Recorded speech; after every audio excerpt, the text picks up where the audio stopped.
स्वागत है आपका inspirational talk with inspiring personality के आज के एपिसोड में। आज के एपिसोड में हमारे बीच हमारे क्षेत्र से दो होनहार छात्र हैं जिन्होंने पढ़ाई के साथ साथ अंतर्राष्ट्रीय स्तर पर कराटे में अपनी पहचान बनाई है। अभी हाल ही में नेपाल के लुम्बिनी में अंतर्राष्ट्रीय स्तर पर कराटे प्रतियोगिता का आयोजन किया गया और इन दोनों ने ही वहां गोल्ड मेडल हासिल किया है। स्वागत करते हैं सबसे पहले सूर्यदेव जी का। सूर्यदेव जो है वो फिलहाल MBA कर रहे हैं और साथ ही हमारे साथ हैं अभिजीत जी जो कि फिलहाल इंटर की पढ़ाई कर रहे हैं और इन्होंने भी अपने पढ़ाई के साथ साथ खेल को शामिल किया है। तो स्वागत है अभिजीत और सूर्यदेव आपका आज के हमारे कार्यक्रम में। तो सबसे पहले मैं आप लोगों से आपके फैमिली बैकग्राउंड के बारे में जानना चाहूँगी। सूर्यदेव आप बताइए। नमस्कार सभी व्यूवर्स को मेरी तरफ से।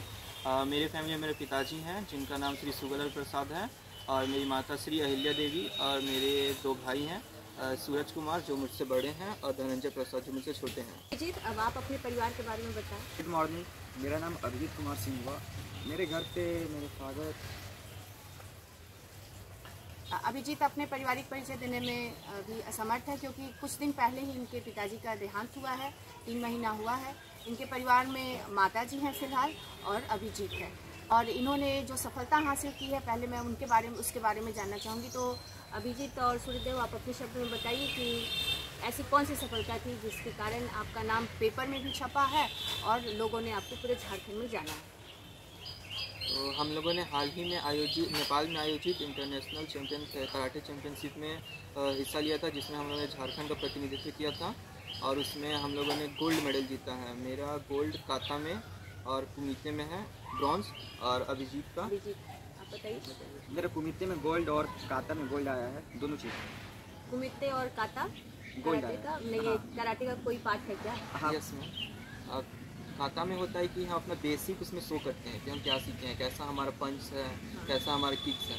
और जो कुमिते होता है उसमें लड़ाई होता है, उसमें दो लोगों के बीच लड़ाई होता है। उसमें हमें पॉइंट्स निकालने रहते हैं और पॉइंट्स के आधार पर विजेता घोषित होता है। इस मुकाम तक पहुंचने की जो शुरुआत है वो कहाँ से हुई?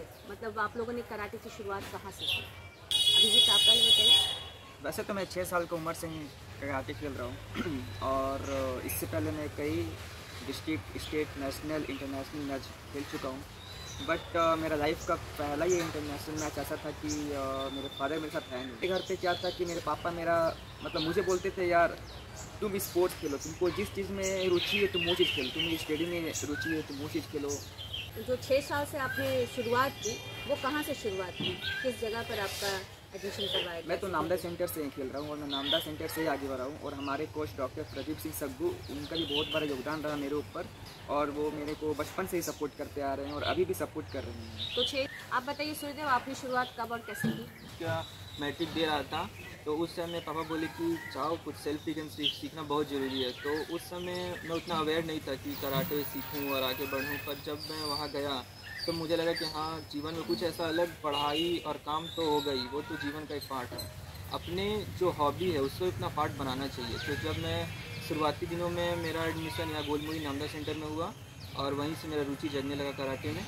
तो मैं आपको बता दूं कि हमारे क्षेत्र में नज़दीक में एक गोलमुरी नामदा सेंटर है जहां की बच्चों को कराटे सिखाया जाता है और इस क्षेत्र से काफ़ी बच्चे वहां कराटे सीखने जाते हैं और ये दोनों भी वहीं गए। तो जब आपने शुरुआत की आपने 6th क्लास से, आपने 10th क्लास से, तो जो पहला अचीवमेंट आपके जीवन का था वो कौन सा? मेरा तो डिस्ट्रिक्ट टूर्नामेंट था और उसमें हर क्षेत्र के, हर झारखंड के हर क्षेत्र के लोग आए थे स्टूडेंट खेलने के लिए। एक और से उसको SGFI गेम भी बोल सकते हैं जो कि school federation game of India की ओर से होता है। मेरा पहला सफलता था मैम, एक बार ये 2019 का बात है जब हम लोग के सेंटर में एक इंटर सेंटर टूर्नामेंट हुआ था। जैसे हम लोग का नामदा सेंटर है तो ऐसी अलग अलग जगह में सेंटर होते हैं, तो उन सभी खिलाड़ियों के बीच एक कंपटीशन हुआ था, तो वो मेरा पहला ब्रॉन्ज मेडल था मेरे लिए। ऐसा हम देखते हैं बाहर से कि स्पोर्ट्स पर्सन जो है ये सफलता अचीव कर चुके हैं, लेकिन इस मुकाम तक पहुंचने के लिए क्या परिस्थितियां रहती है, क्या मुश्किलें आती हैं, वो मैं जानना चाहूँगी। मैम सबसे पहले तो time management is must important, क्योंकि कहीं ना कहीं स्टूडेंट लाइफ होता है तो आपको पढ़ाई में भी आगे जो एक फैमिली, इंडियन फैमिली का जो एक माइंडसेट होता है कि नहीं बच्चे को पढ़ाई में जाके आगे इंजीनियरिंग, डॉक्टरी ये सब करना है, तो ये सबको भी आपको मैनेज करना पड़ेगा और आपको टाइम निकालना पड़ेगा अपने लिए और कुछ करके दिखाना पड़ेगा, क्योंकि लोग जो देखते हैं उस पर ज़्यादा बिलीव करते हैं रैदर देन कि आप किस परिस्थिति से उठ के आप किस सिचुएशन को हैंडल करके वहाँ तक पहुँच रहे हैं, ये मैटर नहीं करता। जब आप वहाँ पहुँच जाएंगे, जब लोग देखेंगे, तब आपको लोग अप्रेस करेंगे कि नहीं ये चीज़ भी हो सकता है लाइफ में स्टूडेंट की। तो ट्रेनिंग के दौरान जाते थे तो आपके आसपास के लोगों का या आपके परिवार के मित्रजनों का मतलब कैसा रिएक्शन रहता था? परिवार का तो ठीक रहता था, पर मित्रजनों का वही कि टाइम वेस्ट कर रहा है अपना, हाँ रिश्तेदारों का वही था कि टाइम वेस्ट कर रहा है। बट फैमिली बैकग्राउंड जो था मेरा बहुत सपोर्टिव रहा है अभी तक। और आपका, जब आप बाहर निकले और सफलता मिलने लगी, आप इसमें आगे करियर बनाने का सोचे, तो आपके आसपास या परिवार के लोगों का कैसा? मैं तो एक ही बात बोलूँगा यार कि जो कोई भी स्टडी करते हैं, स्पोर्ट्स खेलते हैं, जिसको जो चीज़ में इंटरेस्ट है आप उसी चीज़ में आगे बढ़ो। मैं आपको एक ही चीज़ बोलूँगा, आपको जिस चीज़ में इंटरेस्ट हो, आपको स्टडी में इंटरेस्ट हो, आपको स्पोर्ट्स में इंटरेस्ट हो, एनीवे आप उसी में आगे बढ़ो। मतलब कि बोलने वालों की चिंता नहीं करनी नहीं कौन क्या पीछे बोल रहा है उसको इग्नोर करना और अपने लक्ष्य को। सबसे बड़ी बात यही है कि आप दूसरों की बातों को इग्नोर करिए। आपको खुद पे भरोसा है तो आप वो करिए, क्योंकि अगर आप मान लीजिए बाई चांस फेल भी होते हैं तो आप उस जगह से फेल होंगे जहां आपको कहीं पहुंचना था। आपको ज़िंदगी में आगे चल के ये पछतावा नहीं रहे कि मैंने तो ट्राई ही नहीं, कोशिश ही नहीं की। हाँ। बहुत बड़ी बात कही कि आदमी को कोशिश जरूर करना चाहिए। अपने लाइफ में एक बार कोशिश जरूर करना चाहिए, ताकि बाद में पछतावा ना हो कि हमने कोशिश ही नहीं की। अगर कोशिश की होती तो शायद हम भी उस मंजिल तक पहुंच पाते। तो अभी जो वर्तमान में आप लोगों ने नेपाल में अंतर्राष्ट्रीय स्तर का जो खेल खेला है, कैसे वहाँ तक के पहुँचने का जो रास्ता था वो थोड़ा हम जानना चाहेंगे। कोई भी स्पोर्ट्स हो, सबसे पहले हर स्पोर्ट्स में डिस्ट्रिक्ट लेवल का मैच होता है। देन डिस्ट्रिक्ट लेवल पे जो गोल जीतता है उससे आगे अपॉर्चुनिटी मिलता है स्टेट लेवल पे खेलने के लिए। देन स्टेट लेवल पे जो जीतेगा देन उसे नेशनलिटी में खेलने का मौका मिलेगा। जो नेशनलिटी में जो खेलने का मौका मिलेगा, अगर उसका गोल्ड आता है तो उसे इंटरनेशनल में सिलेक्शन किया जाता है। तो आपका जो नेशनल लेवल का गोल्ड मेडल था, हाँ जी, वो कौन सा और किस साल का था? आई थिंक मेरा 2022 का था नेशनलिटी गोल्ड मेडलिस्ट। वो मेरा यूपी में हुआ था और मैं कुमिते में गोल्ड मेडल जीत के लाया था और काता में सिल्वर मेडल था मेरा। तो उसी के आधार पर फिर आपको अंतर्राष्ट्रीय स्तर पर जाने का मौका मिला? हाँ, मतलब जैसे कि होता है कि प्रैक्टिस मेहनत और सिर्फ मेहनत, ऐसा बात नहीं है। जो स्पोर्ट्स पर्सन का मेहनत लाएगा उसे खेलने का भी बेस्ट अपॉर्चुनिटी मिलता है, सरकार भी देता है, ऐसा बात नहीं बोल रहा हूँ। जो अच्छे खेलते हैं, जिसका अच्छा ट्रेनिंग रहता है, उसे कोच भी सपोर्ट करते हैं। कोच भी बोलते हैं यार तू अच्छा खेल रहा है, तुम चलो मेरे साथ खेलो। और जब हम प्रैक्टिस करते थे तो मेरा जो सीनियर लेवल कैटेगरी आ गया है, तो कोच का सपोर्ट था और जो वहाँ के मेंबर थे धर्मेंद्र सिंह, उनके सपोर्ट से कि नहीं ये बंदा निकाल लेगा, इसका प्रैक्टिस अच्छा है। हाँ, तो उन्होंने विश्वास दिखाया और रिजल्ट आपको पसंद है। तो ये जो अंतर्राष्ट्रीय स्तर पर आयोजन होते हैं, यहाँ तक पहुँचने का जो आने जाने का खर्च वगैरह है, ये आपको खुद उठाना पड़ता है या फिर सरकार या जिस फाउंडेशन की तरफ से आप खेलते हैं वो वहन करते हैं? इसका खर्च तो हम लोग खुद ही उठाते हैं, ऐसा बात नहीं है कि हम लोग का सरकार सपोर्ट करता है। व्यवस्था वहाँ पे किया हुआ रहता है, पर हम लोगों को एक रजिस्ट्रेशन फीस देना पड़ता है और आने जाने का भाड़ा वो भी हम लोग खुद दिया करना पड़ता है। खुद दिया करना पड़ता है और एक रजिस्ट्रेशन फी। हाँ, रजिस्ट्रेशन। उस फी में वहाँ के रहने का सारा पैसा include है। अच्छा, तो मतलब एक तरह से समझ लीजिए कि जो पूरा खर्च है वो जो खेल रहा है खिलाड़ी को खुद ही उठाना पड़ता है। ये हर स्पोर्ट्स में होता है, जब तक वो अपने सरकार ध्यान नहीं देते हैं और जब तक वो ओलंपिक में गोल्ड नहीं मारते हैं, क्योंकि सरकार को चाहिए सिर्फ मेडल। और कोई भी स्पोर्ट्स पर्सन कैसे आगे बढ़ रहे हैं वो मतलब सरकार को नहीं दिख रहा है। तो ये एक सबसे बड़ी बाधा आ जाती है हमारे मध्यम वर्गीय परिवार के लिए कि यदि आप में प्रतिभा है और आपको मौका मिलता है, लेकिन अगर आप आर्थिक रूप से मजबूत नहीं हैं, आप वहाँ नहीं पहुँच पाते हैं, तो वो मौका जो है वो चूक जाता है। अक्सर बहुत सारे स्पोर्ट्स पर्सन के साथ ऐसा होता है कि अगर विदेशों में आयोजन है खेल का और अगर आने जाने का आपके पास पैसा नहीं है, आप आर्थिक रूप से कमज़ोर है, तो वो प्रतिभा जो है वो कुंठित हो जाती है, वहाँ तक नहीं पहुँच पाती है। तो अभी तक आप लोग ने जो भी सीखा है या आपने जो भी पार्टिसिपेट किया, वो आप लोगों ने इंडिविजुअली किया या फिर किसी संगठन के अंडर में या फिर सरकार के द्वारा, मतलब कैसे आप लोग पार्टिसिपेट? एक हम लोग का कराटे का फेडरेशन है जो कि इंडियन लेवल पे है, city karate federation of India. हम लोग उसके अंदर से हम लोग खेलने गए थे, जो कि उसका हेड झारखंड के doctor Sheehan, doctor Pradeep Singh Sabbu है।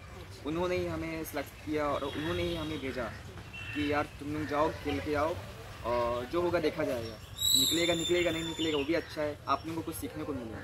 तो ये उनका विश्वास था आप पर, जो कि उन्होंने आपको बहुत लास्ट से लेकर शुरू तक हमेशा रहता है, उनका विश्वास रहा। राष्ट्रीय गोल्ड मेडल आप दोनों का ही पहला है कि जब आपने गोल्ड मेडल पाया तो वो समय आपके दिमाग में क्या चल रहा था? समय ऐसा लग रहा था कि वर्षों का जो सपना था वो सच हो गया है, और एक जो हम लोग का इंडियन जो नेशनल एंथम होता है वो वहाँ पे बज रहा था। तो बताया नहीं जा सकता है कि उस टाइम का खुशी कैसा है कि हम कारण बने कि मेरी वजह से दूसरे देश में मेरे देश का राष्ट्रगान बजा है। भारत से आप 2 जन थे कि और भी लोग थे? और भी लोग थे। भारत से बहुत लोग गए थे, वेस्ट बंगाल के लोग आए थे, देन आपके छत्तीसगढ़ के लोग आए थे। छत्तीसगढ़ के भी बेस्ट प्लेयर वहाँ से भी गोल्ड मेडल जीत के गए हैं। वेस्ट बंगाल के लोग हैं, वहाँ से भी कोई गोल्ड मेडल जीत के गए हैं। झारखंड से हम दोनों गए थे।